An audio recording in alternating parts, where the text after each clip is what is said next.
Pada Selasa 21 Januari 2025, sebuah video ramai dibicarakan warganet di media sosial Telegram.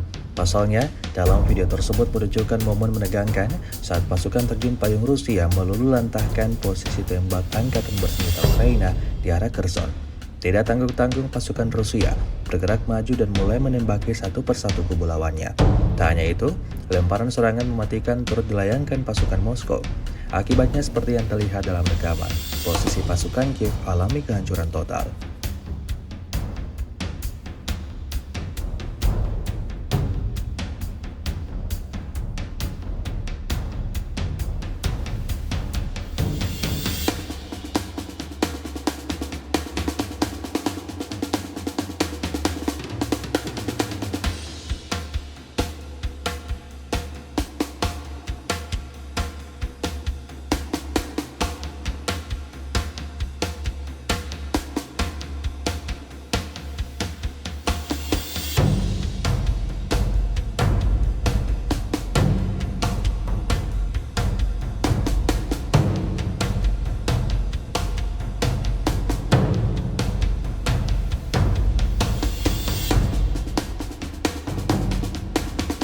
Download Tribun X sekarang, menghadirkan lokal menjadi Indonesia.